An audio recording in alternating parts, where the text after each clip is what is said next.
Bonjour. This is the audio lesson for week 1, leçon numéro 1. So you may want to open the Word file uploaded on Yahoo in the virtual classroom in order to follow this audio file. In this lesson, I was telling you about the 6 pronoms personnels sujet, the 6 subject pronouns or 6 personal pronouns in English, and I said that the pronoms personnels sujet are very important in order to make sentences in French. And unlike Spanish and Italian, where the subject is automatically embedded in the verb and is therefore optional, in French and in English too, actually, we need to have a subject. We need to have un pronom personnel, subject pronoun. To give you an example, if I say comes queso in Spanish, we know immediately that the subject in this sentence is tú comes queso, because comes already includes the subject pronouns. But in French, if I say mange du fromage, well, you may be tempted to ask, who is eating cheese? Is it je mange du fromage, tu manges du fromage, il mange du fromage, elle mange du fromage? So we can't guess the right subject pronoun just by saying mange du fromage. We need to have a subject. That's why I have decided to start this French tutorial with the pronom personnel sujet, because this is one of the most basic components in a sentence, and it will be very important that we start there. I will take some time and work on the pronunciation with you guys. In the chart, you will see those 6 pronoms personnels sujet, and across each of them you will have the specific translation in Spanish or in English. So go ahead and take a look at this chart, and here we go. Je can also sometimes be written J apostrophe. So don't be surprised if you see J apostrophe instead of je, simply because J apostrophe happens whenever the verb following je begins with a vowel, and there are many verbs like that in French. The verb aimer in French, to love, to like, begins with a, the vowel a, and you won't say je aime. Instead, you will say j'aime. I think for some phonetic, for some phonological reason, it goes this way.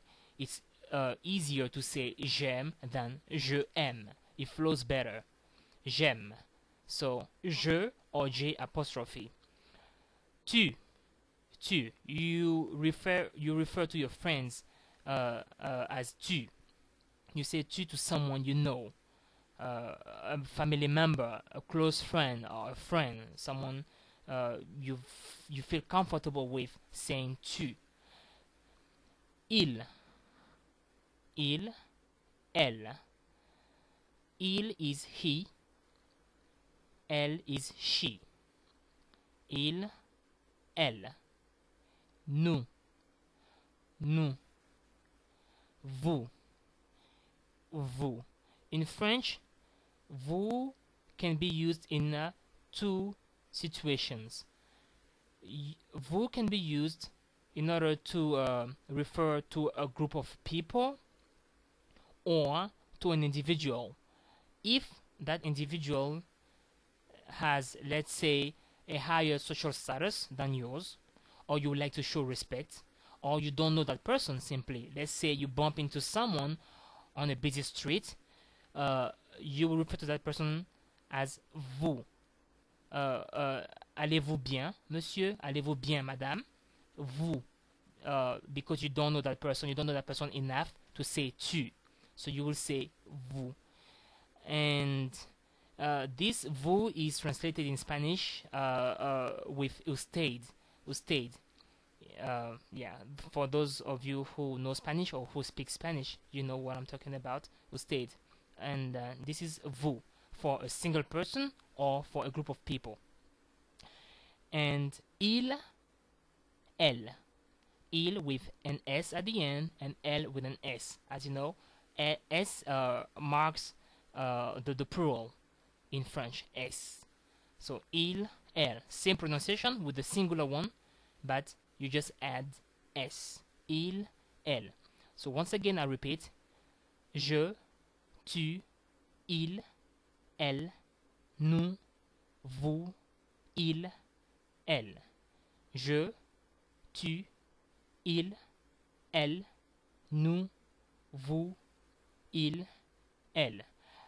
I gave you some tips in the first lesson, leçon numéro 1. I gave you a few tips about those 6 pronoms personnels sujets.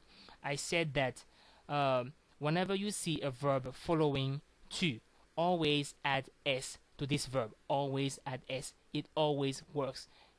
There is no exception to this rule. Maybe when you use to, to in the imperative mode, let's say mange, danse.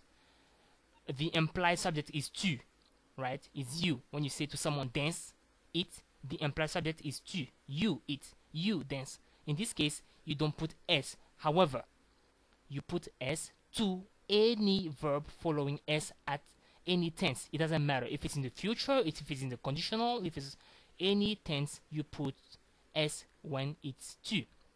Also, nous. Nous, usually, the ending of the verb will be ons, on. Serions, seront. Many verbs, many tenses. However, there will be some exceptions though. There is this tense called passé simple in French, a very funny one, believe me. Passé simple, which is simple past in English. In this case, there won't be ons when you use nous. Also, when I was typing this lesson, numéro 1, leçon numéro 1, I just realized that another exception was the verb être. You say nous sommes, O-M-M-E-S, O-M-M-E-S.